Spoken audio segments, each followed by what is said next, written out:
knows what is it. It's been there for a whole month now. Oh. And it carries the energies of St. John the Baptist Church because it's been stored in a chest in St. John the Baptist Church for 4 years, that clay, until it revealed itself to me and I was given it as part of a series of divine feminine interventions. So then I was told to leave that there, and I told people, look, I'm going to stay away because for me the whole Beltane thing, it's a little bit a Crowley inspired fancy dress piss up. It's a sacred ceremony and you shouldn't really get pissed. And energetically. Yeah, like the day before the Beltane, like the 1st of May, Yeah. the 30th, is one of the satanic days, like feast days.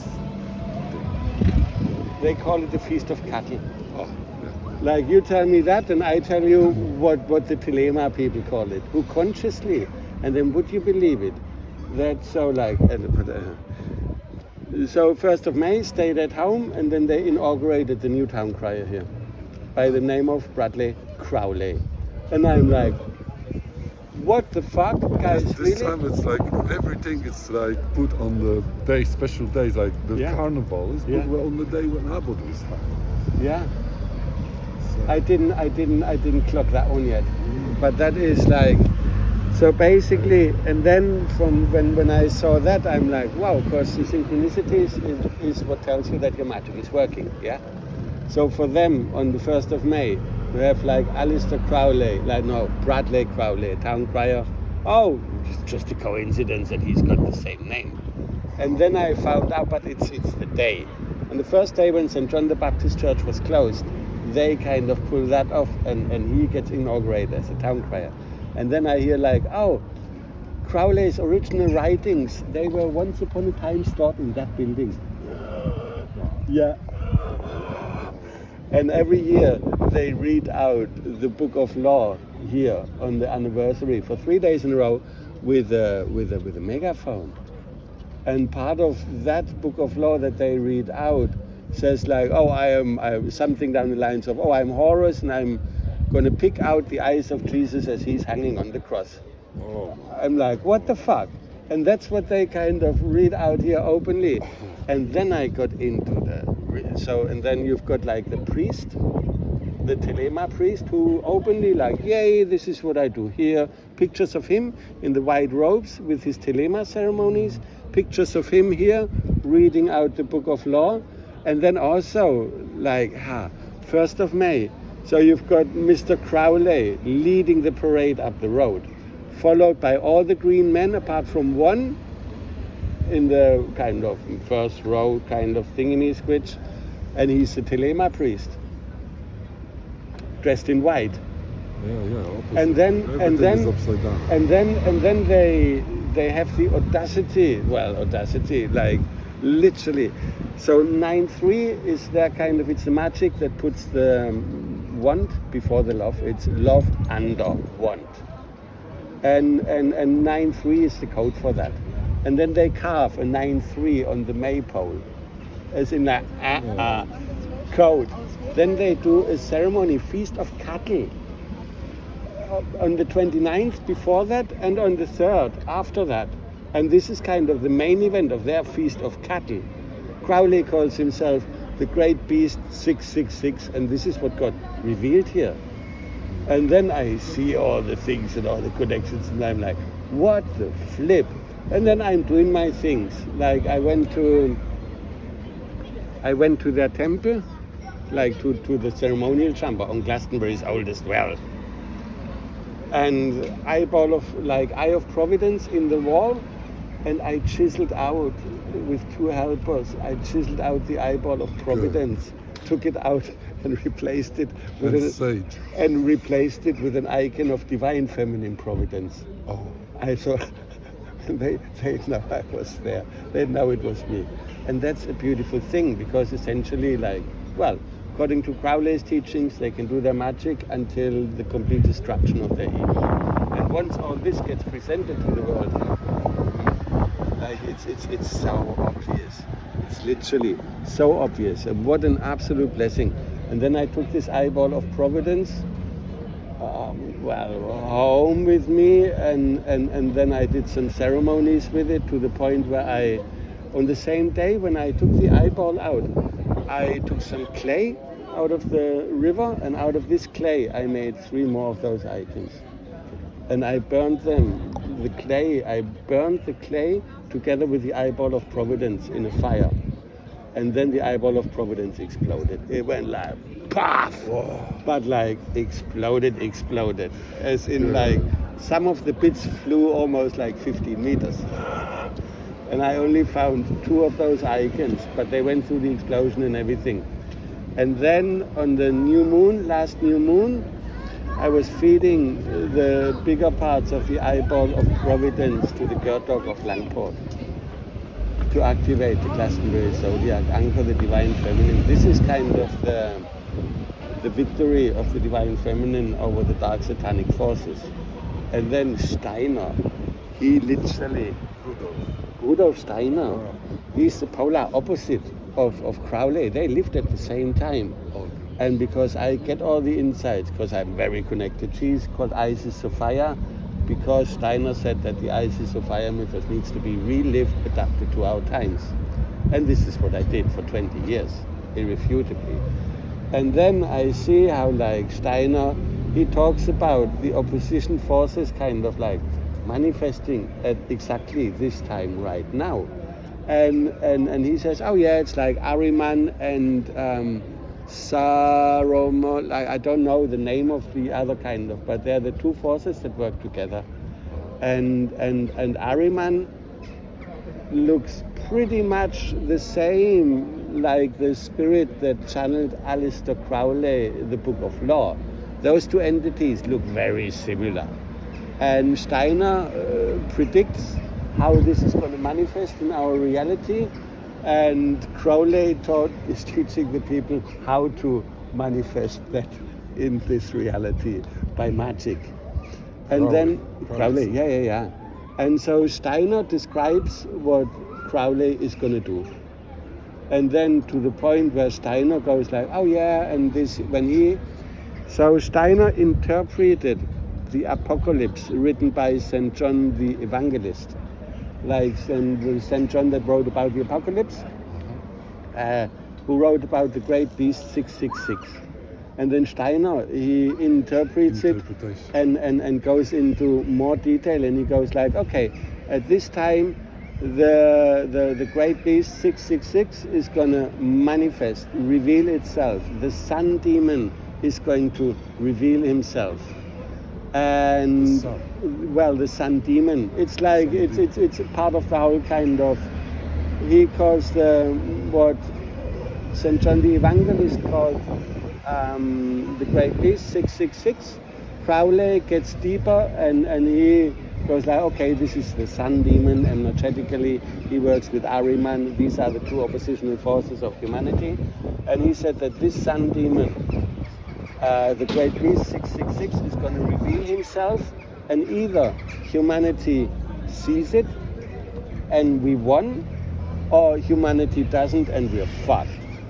This is what Crowley said like so many years ago. And I only, this connection with the sun demon and the great beast 666 only like popped in yesterday as like the last piece of the puzzle, going like clunk, look, this is what happened here. And then I'm like, what the fuck? So Crowley, he calls himself the great beast 666.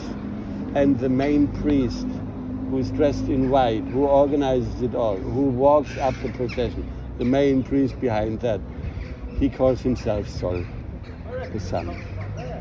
And the Feast of Cattle that they did this year was with reference to Sol, the sun. So this is like Steiner's prophecy, like literally on a flipping plate. But with me seeing all the connections, taking all out the eyeball of Providence and counteracting this magic at a time when St. John the Baptist Church was closed, and like connecting the energies, this clay carries those energies. And then to the point where like my whole thing, like, oh, and then we anchor the light of Christ into the planetary grid, With my first gig in St. John's, Father Kieran, he kind of gave me the keys, like, oh, Jesus called St. John Elijah, and like St. John and Elijah, they both prepare humanity for the coming of Christ. And I was like, well, like, this is what we do with the vibrations, light of Christ, music without words. So I am someone like Elijah. And then like 2.5 years later, I'm back in St. John the Baptist Church. I receive that clay. I dig out the eyeball of providence. And then that day when I was feeding the eyeball of providence to the girl dog of Langport, I did that with a guy who's called Elijah. His name is Elijah. And as we are hacking out the eyeball of providence, the guy who was with me, he said like, oh, I'm going to carry it. And I'm like, can you just carry it to St. John's Church? I take it at St. John's Church. Then he goes like, oh, my middle name is St. John. And I'm like, what the fuck? Not just John. Nah, St. John. and that was the last time that I kind of, okay, so he carried the eyeball, St. John carried the eyeball of providence to St. John's Church. And then from there, I take it on. 2 or 3 weeks later, I feed the eyeball of providence to the god dog of Langport with Elijah. It was good, like in his passport, Elijah. After that, we go to the Tor to anchor the energies there, and I've got like little bits that broke off that chart. Oh, and there's Paul Weston, one of the kind of Crowley worshippers, #1 in town. It's no coincidence. And so then I've got those little charts, little kind of fragments of the eyeball. And I tell Elijah, oh, I'm going to go outside, up in the tower, I'm going to play drums and break some of these eyeballs. Like, I'm going to put a little bit of the eyeball of providence inside the walls of St. Michael's Tower. Elijah goes like, okay, I'm going to stay down here. And Elijah was holding, like, I gave him one of those kind of fragments of the eyeball as well. And Elijah, he stayed at Bridget's Cross, was playing the singing bowl as I walked up with the fragment of that. I'm in the tower and I'm like, oh, I'm looking for a place where it would fit, but it doesn't quite, so I just wedge it in a little bit, break something off, and then who comes running in the tower? St. John. And I'm like, you here? The last time I saw you, you had carried the eyeball of providence to St. John's, and your middle name is St. John. And right now, I'm just coming from Boromump, where I was feeding the eyeball of providence to the god dog of Langport with somebody called Elijah. And then I told him like, oh, and I just explained Elijah, when we chuck the eyeball in, that St. John and Elijah are pretty much the same, because they both prepare everything for the coming of Christ consciousness, like I do in a way. I'm someone like Elijah, there I was with Elijah, and now up here, St. John comes in.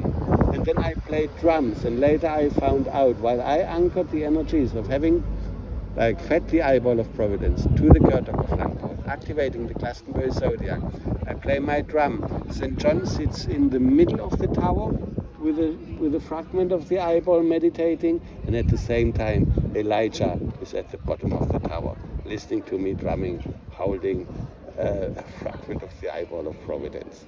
These are things you couldn't. I think, to me, synchronicity stopped happening lately, but yeah, obviously, to you, it's still happening. No, but this is beyond. This is literally beyond.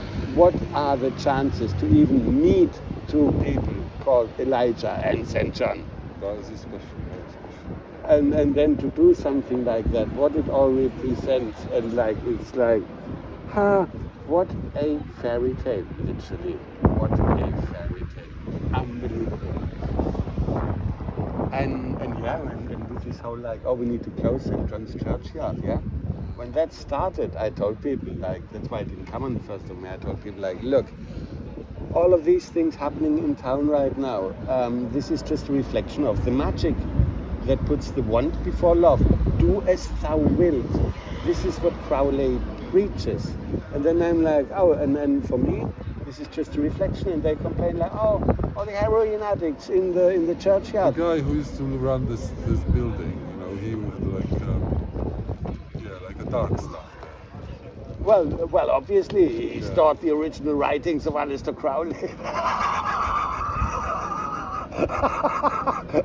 and these like original writings are now with the Telema people. And these Telema people are in charge of the White Spring. Are they? It's Sol, the guy from the White Spring who runs the White Spring. His name is Sol. This lady, there was a lady. She bought this stone. Autumn. Oh, the one who bought everything? She bought the stone from Wales, somewhere in the mountains. She found a standing stone there. She put it in. Ah. Yeah, she lived above the spring. She was like a guardian. She called herself a guardian of the spring. Yeah. There's loads of to have so it's all connected. And they started to rent the White Spring for groups, private groups, and they do rituals there. Oh yeah. Oh yeah. And imagine all the Crowley people, they know exactly what's going on. So in this whole parade, there were 10, 15 who knew about it. Oh, this is our feast of cattle. Putting the love before the want before the love. And then they lead the procession with all the people that put all the love in, like cattle, following them. When you say the cattle, it reminds me that Glastonbury used to be the place where they slaughter lots of cattle, random from all the levels. Oh yeah, and it was in Silver Street. Where no. there was one abattoir was in Silver Street. Maybe maybe there, but obviously there was some kind of slaughter place as well. It's beyond. It's literally beyond, to the point where I even hear about people telling me oh yeah, because I read up on their kind of rituals and stuff. I always stayed away, but now I was no, I have to. And then part of these rituals, the priestess goes into the chamber with 2 children. They don't have to be children, but would be nice if they would be. And then at a certain part of their rituals, they go and kiss the priestess in between the breasts. It's part of the Crowley rituals. And then I had a friend who told me oh yeah, and then I somehow ended up in the Avalon room with some kind of, in the Avalon club up the high street, the Freemason thing, the Freemason thing. She's I ended up in the function room there, and it was kind of some Freemason kind of, I don't know exactly what it was, but they were all there. So the upper class, all there. And then she said but when they started kissing that woman on stage on the breasts, that's when I left. That's like Ishtar. No, well, it's Crowley. Crowley can tell you everything about that, why they kiss the breast of the priestess during the Crowley rituals. So that kind of told me what the fuck.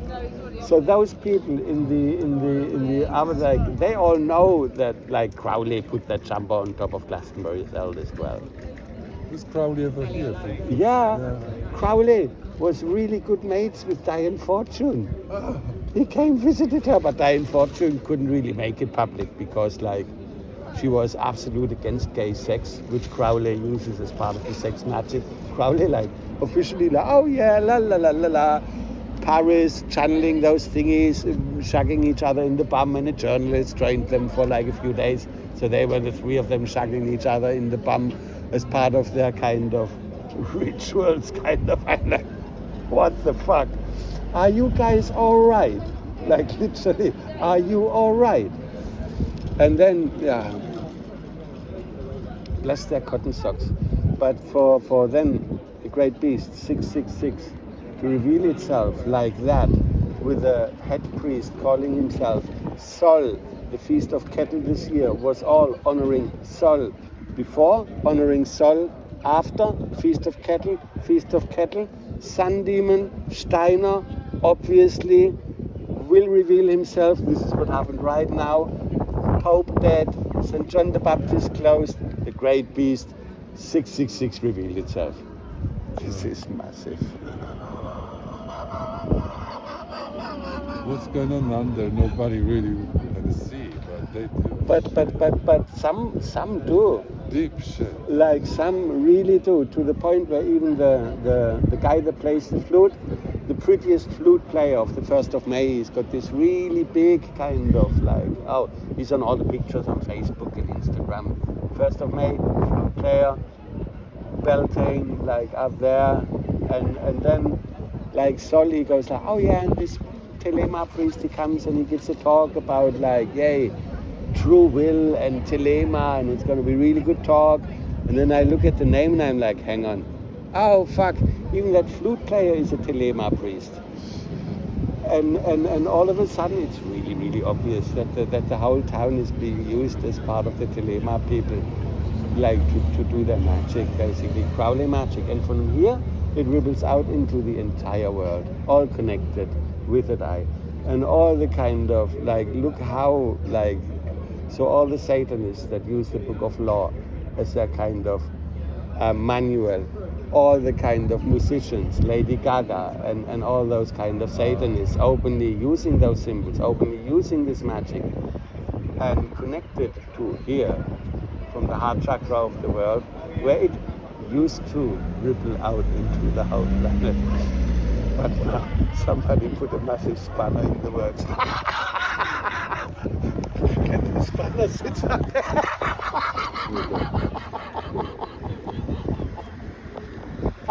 Turn the thing upside down. Yeah, because it had to be done. And thank you for letting me share this with you. Bonkers, so beautiful. On Magdalene Street.